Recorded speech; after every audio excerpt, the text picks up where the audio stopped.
మొరాలిటీతో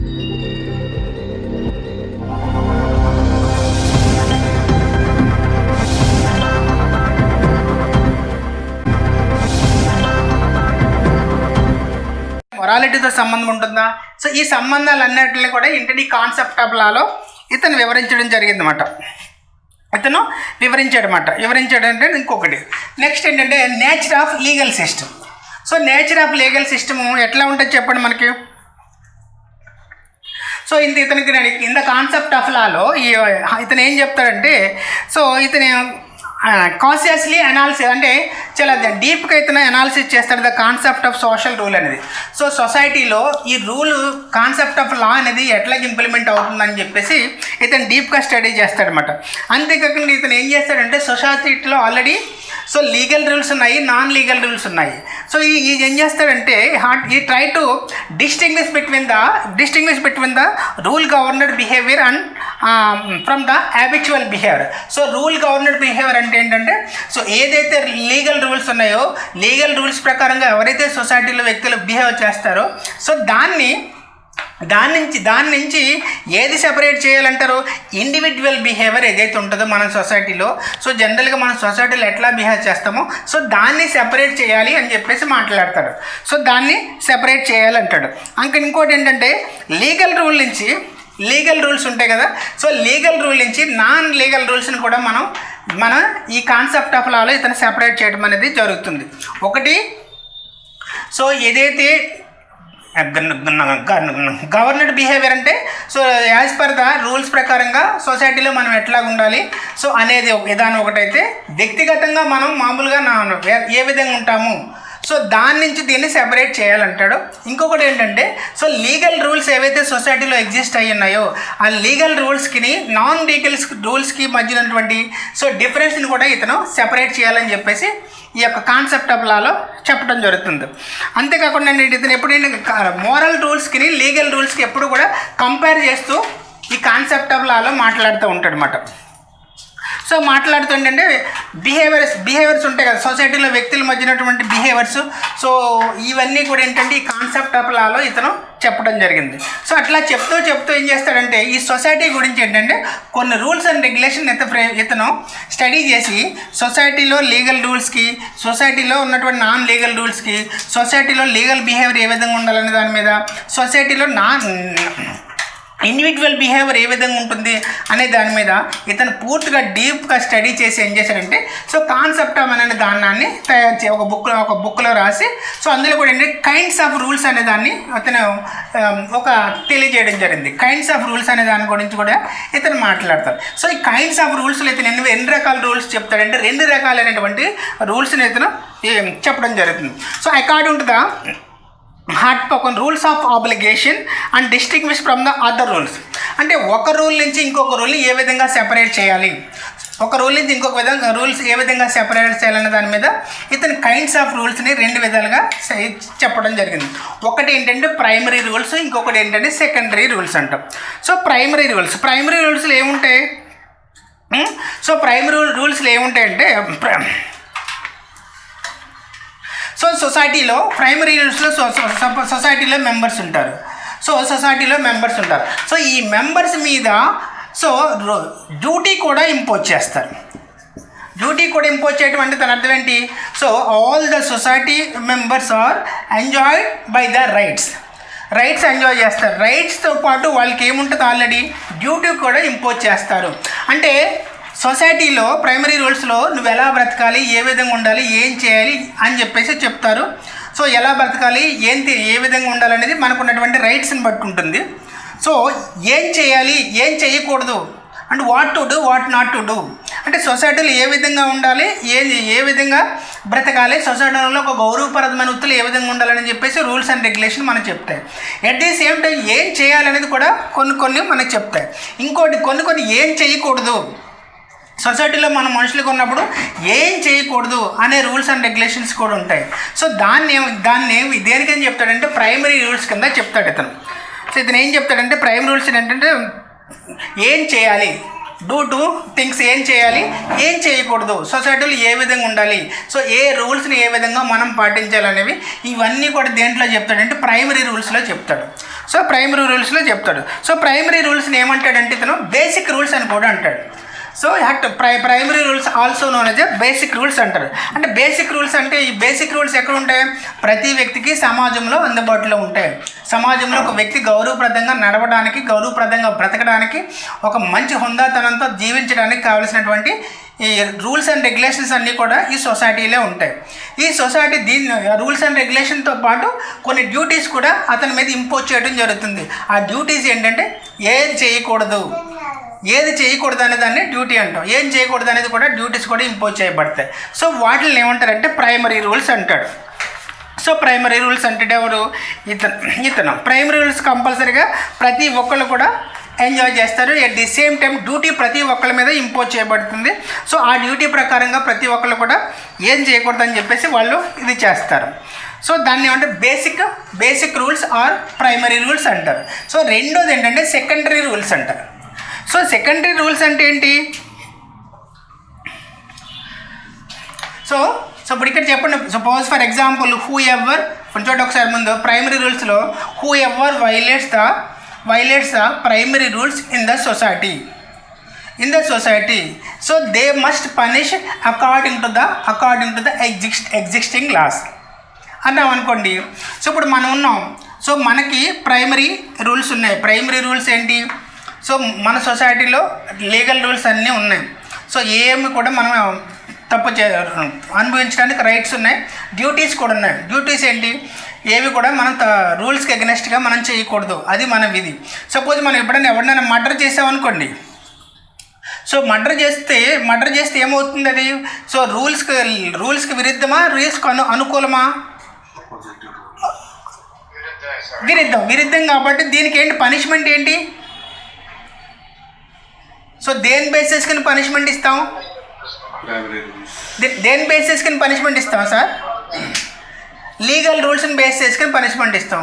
suppose for example మన ఇండియాలో దీనికి పనిష్మెంట్ దేని ద్వారా వస్తుంది, ఐపీసీ ద్వారా పనిష్మెంట్ వస్తుంది కదా, ఐపీసీ ద్వారా పనిష్మెంట్ వస్తుంది. సపోజ్ సో రాజశేఖర్ గారి ప్రాపర్టీని రమేష్ గారు దొంగతనం చేశారు. సో దొంగతనం చేసినప్పుడు కంపల్సరీగా సో అది ప్రైమరీ డ్యూటీకి విరుద్ధమా అనుకూలమా,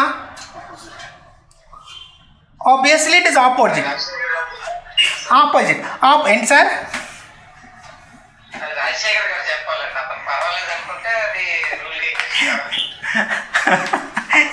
సార్ అందుకే కదా సో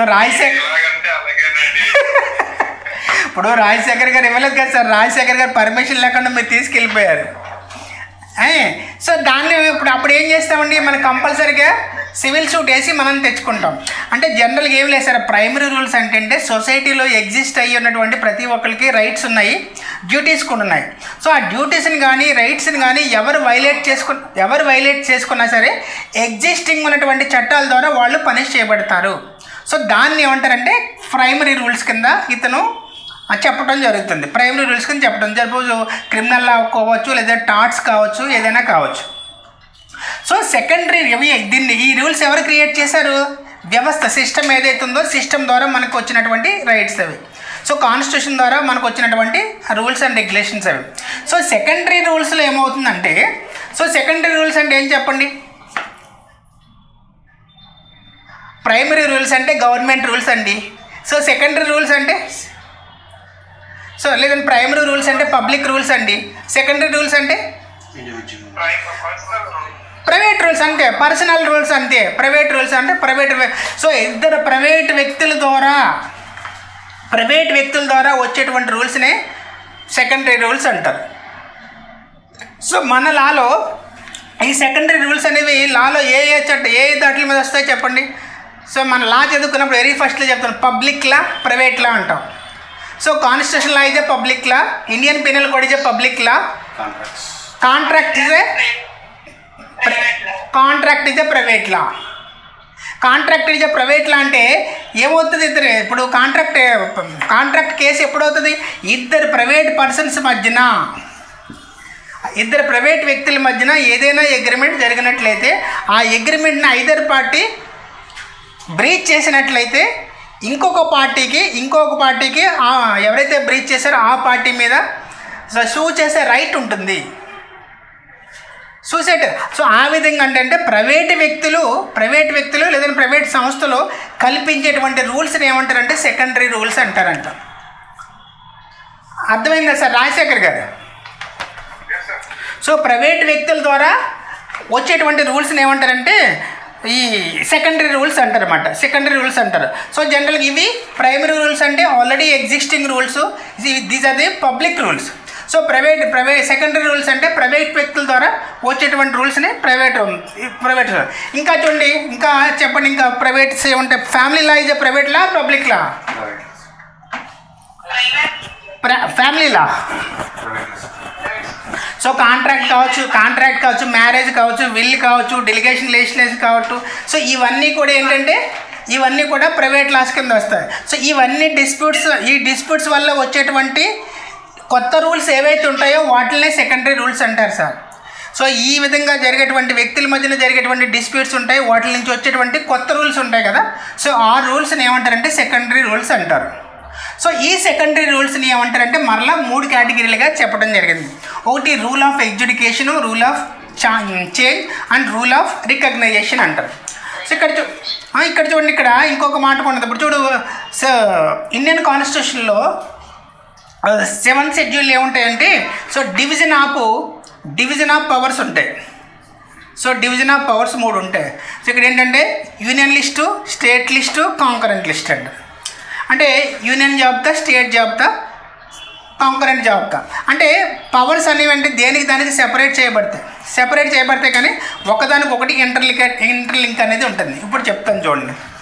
ఇక్కడ రూల్ ఆఫ్ ఎడ్యుకేషన్ అంట. What is mean by education?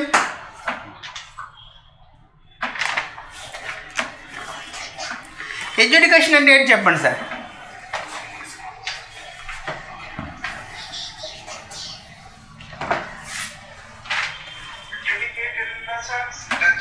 Yes, education nothing but judgement.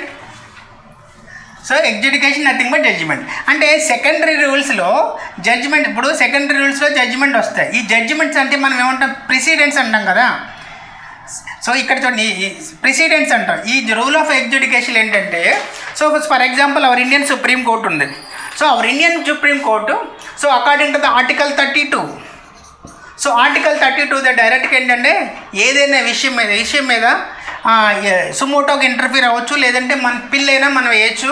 So దీని ద్వారా ఏంటంటే సుప్రీంకోర్టు డైరెక్ట్గా ఏంటంటే కొన్ని జడ్జిమెంట్స్ ఇస్తుందా లేదా అంటే దీని అర్థం ఏంటంటే ఈ యొక్క జడ్జిమెంట్ ద్వారా ఒక కొత్త రూల్ అనేది ఫామ్ అవుతుంది.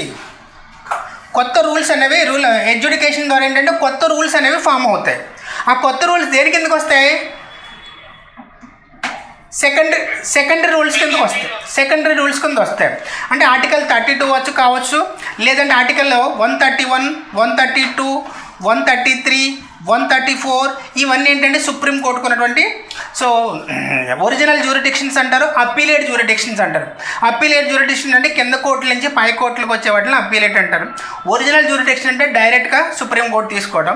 సో ఆ విధంగా ఇచ్చేటువంటి జడ్జిమెంట్స్ అన్నీ కూడా ఏమవుతాయంటే ఒక న్యూ రూల్ క్రియేట్ చేస్తుంది, ఒక కొత్త రూల్స్ క్రియేట్ చేస్తుంది. ఆ కొత్త రూల్స్ని ఏమంటారంటే సెకండరీ రూల్స్ కింద మనం పరిగణిస్తాము. సో ఇది 32 కింద సుప్రీంకోర్టు ఇస్తుంది. సో ఇంకొకటి ఏంటంటే 323A, 323B చెప్పండి ఇవేంటో. Article 323A, 323B. సో ఇవి ఏంటంటే administrative tribunals sir. So administrative tribunals also exercised the quasi judicial powers. So administrative tribunals also exercised the education power. So administrative tribunals కూడా judgement ఇస్తాయి. So administrative tribunals ఇచ్చే judgements కూడా ఏంటంటే కొత్త judgements వల్ల కూడా కొత్త రూల్స్ పాస్ అవుట్ అవుతాయి. సో ఈ కొత్త రూల్స్ని పాస్ అవుట్ అయ్యే రూల్స్ని ఏమంటారంటే సెకండరీ రూల్స్ కింద ఇతను కాన్సెప్ట్ ఆఫ్ లాలో చెప్పడం జరుగుతుంది. అర్థమైందండి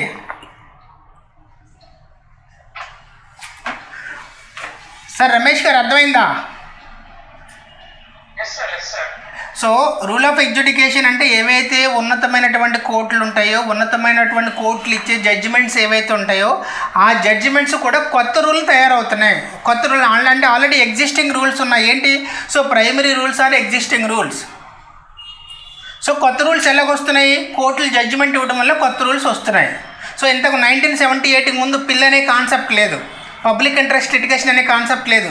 సో 1978 తర్వాత జస్టిస్ భగవతి నేతృత్వంలో సుప్రీంకోర్టు ఇచ్చిన ఒక జడ్జిమెంట్ మూలంగా ఏంటంటే పిల్ అనే కాన్సెప్ట్ వచ్చింది. అంటే అది కొత్త రూల్ వచ్చింది కదా. సో అట్లాగేంటంటే ఈ రూల్ ఆఫ్ ఎడ్యుకేషన్ అంటే దాన్ని judiciary system, educate the new judgements, education of the new rules. అట్లా ఏమంటారంటే రూల్స్ ఆఫ్ ఎడ్యుకేషన్ అంటారు. ఇంకొకటి ఉంటుంది రూల్ ఆఫ్ చేంజ్ అంటారు. సో రూల్ ఆఫ్ చేంజ్ అంటే చెప్పండి. సో రూల్స్ ఆఫ్ చేంజ్ మార్చుకోవచ్చు. ఏం మార్చుకుంటాం మనం? సో రూల్ ఆఫ్ చేంజ్ అంటే లా మారుస్తాం. Very good. సో మన లా దేని బేస్ చేసుకుని ఉంటుంది? Very good. So constitution base చేసుకుని ఉంటుంది. సో కాన్స్టిట్యూషన్లో మనం మార్చుకునే విధానాన్ని మనం ఏమంటాం? అమెండ్మెంట్ అంటాం. అమెండ్మెంట్ అంటే ఏంటి? Either edition or deletion of the constitution of India. So according to the article 368 of the constitution of India, so ఏదైనా కొత్త ప్రొవిజన్ని మన కాన్స్టిట్యూషన్లో యాడ్ చేయొచ్చు, ఏదైనా అందులో పనికిరాంది ఏదైనా ఉంటే తీసేయచ్చు. సో అంటే ఆల్రెడీ ఎగ్జిస్టింగ్ రూల్ని, ఏదైతే ఎగ్జిస్టింగ్ రూల్ ఉందో ఆ రూల్కి కొత్త రూల్ యాడ్ చేయొచ్చు, లేదా ఆ రూల్ని మార్చొచ్చు, లేదా ఆ రూల్ని తీసేయచ్చు. సో దాన్ని ఏమంటారంటే రూల్ చేంజ్ అంటారు. అర్థమైంది సార్? రూల్ చేంజ్ అంటే ఏంటంటే ఆల్రెడీ ఎగ్జిస్టింగ్ రూల్ని మార్చొచ్చు, ఎగ్జిస్టింగ్ రూల్ని తీసేయచ్చు, లేదంటే కొత్త రూల్ని మనం యాడ్ చేయొచ్చు. సో దాన్ని ఏమంటారంటే లా మేకింగ్. అది ఎవరు చేస్తారు? ఇది ఈ ఎగ్జిస్టింగ్ రూల్ చేంజ్ అనేది ఎవరు చేస్తారు? Authority. What is the authority in our India? Parliament, nothing but legislative body. So the union legislative body to change the any provisions in our Indian Constitution. The Indian Parliament has an ultimate power to amend any provision in our Indian Constitution. So that is known as rule change అంటాం. So rule change వచ్చినప్పుడు, rule ఆ విధంగా change చేసినప్పుడు దాన్ని కూడా ఏంటంటే secondary rule కిందనే పరిగణిస్తారు. దాన్ని కూడా సెకండరీ రూల్ కిందనే పరిగణిస్తారు అని చెప్పేసి అంటాడు అనమాట. ఇంకొకటి ఏంటంటే రూల్ ఆఫ్ రికగ్నైజేషన్. చెప్పండి, రూల్ ఆఫ్ రికగ్నైజేషన్ అంటే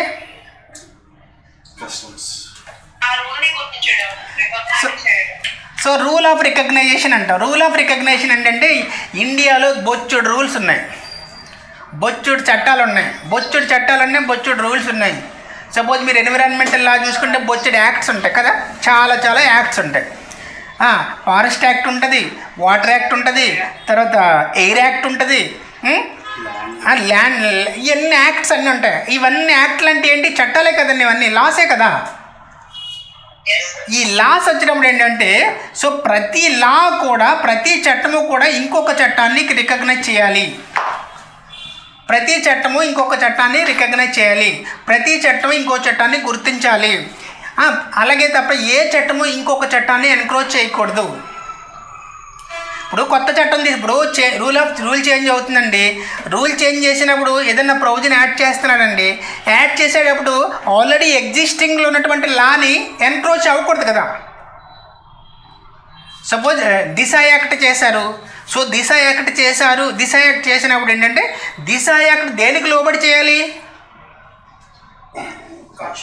ఇండియన్ కాన్స్టిట్యూషన్ తర్వాత మనకి ఇండియన్ పీనల్ కోడ్ ఉంది, ఇండియన్ పీనల్ కోడ్ లోబడి దిశ యాక్ట్ చేయాలి.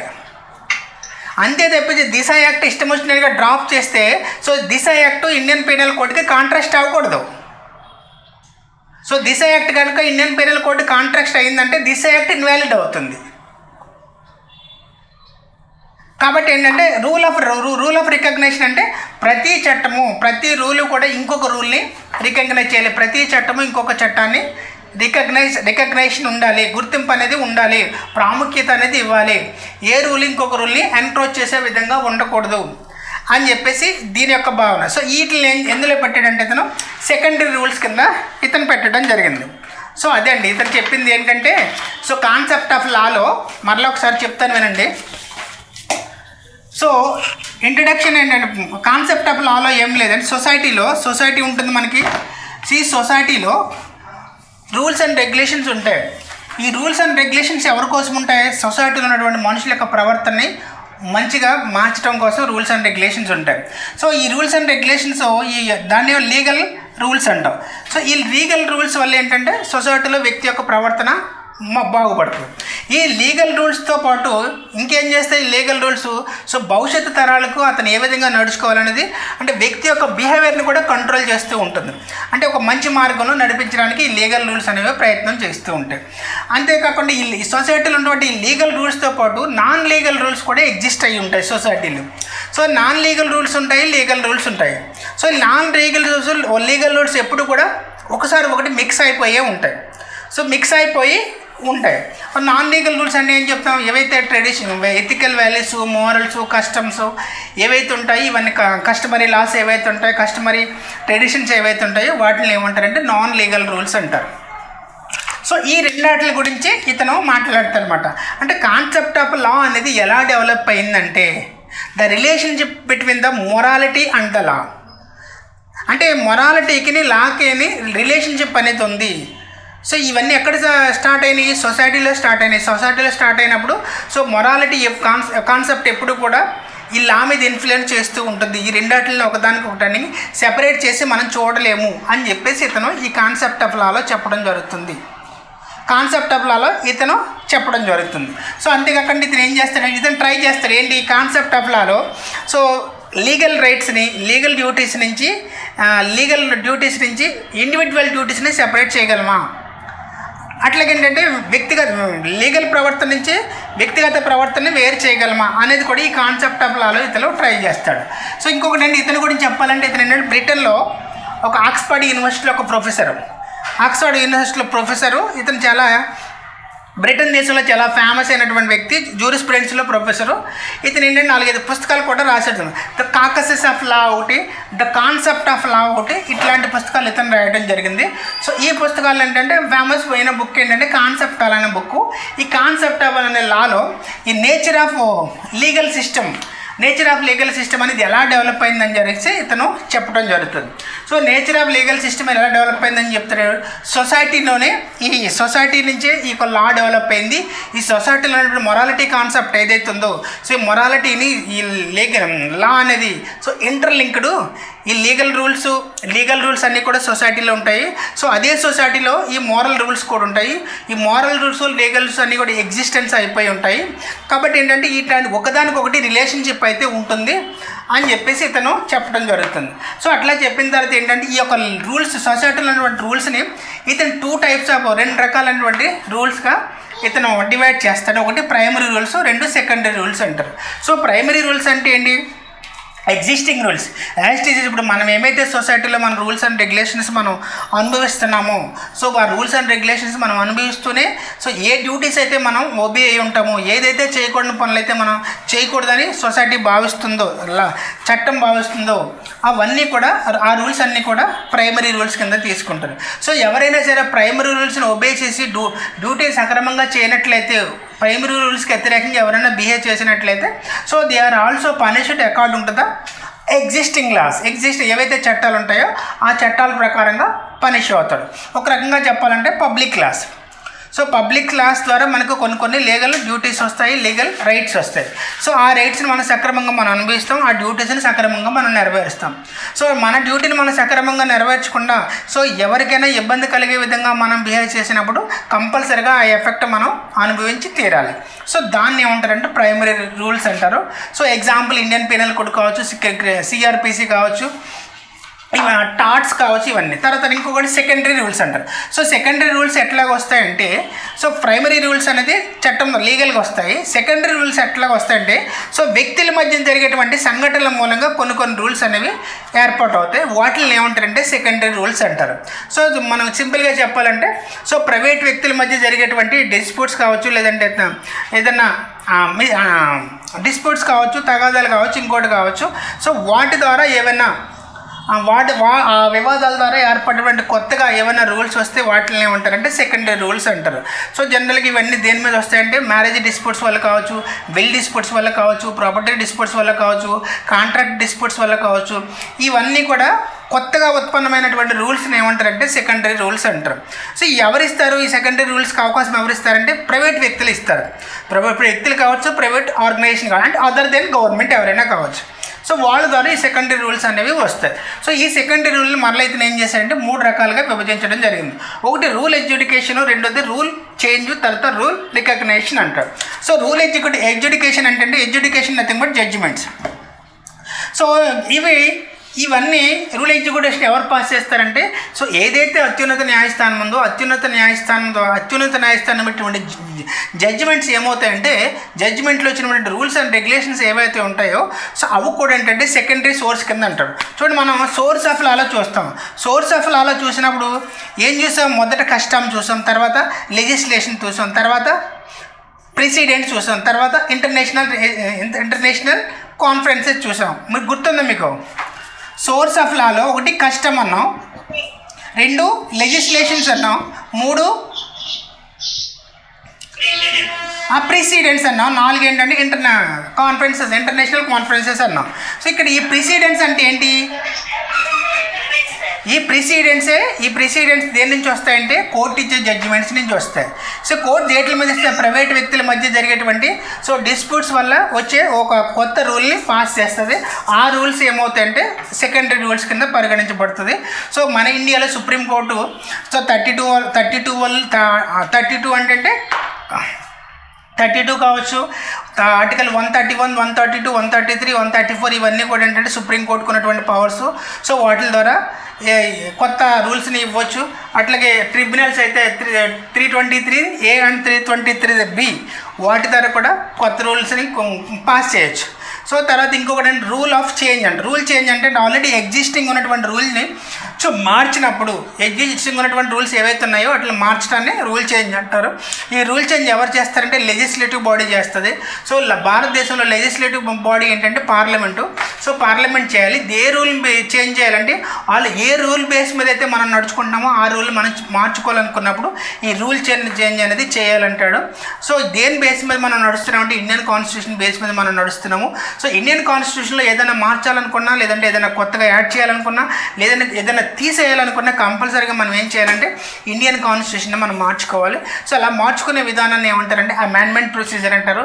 సో అమెండ్మెంట్ ప్రొసీజర్ ఏ నిబంధన ప్రకారంగా మనం మార్చుకోవచ్చు అంటే ఆర్టికల్ 368 ప్రకారంగానే భారతదేశంలో ఉన్నటువంటి భారత రాజ్యాంగాన్ని మార్చుకునే అవకాశం ఉంది. సో ఆ విధంగా ఈ రూల్ చేంజ్ అనేది చేంజ్ చేయడం జరుగుతుంది. సో ఎప్పుడైతే ఆ రాజ్యాంగాన్ని బేస్ చేసుకుని ఏదైనా ఒక కొత్త రూల్ అనేది పాస్ చేస్తారో, చేంజ్ చేసి మారుస్తారో అది కూడా ఏంటంటే సెకండరీ రూల్ కింద పరిగణించబడుతుంది. ఇంకొకటి ఏంటంటే రూల్ ఆఫ్ రికగ్నైజేషన్ అంటారు. రూల్ ఆఫ్ రికగ్నైజేషన్ అంటే number of rules and regulations అనేవి ఎగ్జిస్టింగ్లు ఉన్నాయి సొసైటీలో. ఈ రూల్ ఎప్పుడైనా ఏ రూల్ తయారు చేసినప్పటికీ కూడా కంపల్సరీగా కన్సిడరేషన్లో తీసుకోవాల్సింది ఏంటంటే ఒక రూల్ ఇంకొక రూల్ని ఎన్క్రోచ్ అయ్యే విధంగా రూల్ మేకింగ్ అనేది ఉండకూడదు. ప్రతి రూల్కి రికగ్నైజేషన్ అనేది ఉండాలి. ప్రతి రూల్ని మనం గుర్తించుకుంటూ సో ఏదైనా కొత్త చట్టాలు చేయాలంటే చేయాలి. సో ఈ విధంగా ఏంటంటే ఇది యొక్క కాన్సెప్ట్ ఆఫ్ లాలో చెప్పడం జరిగింది సార్. అది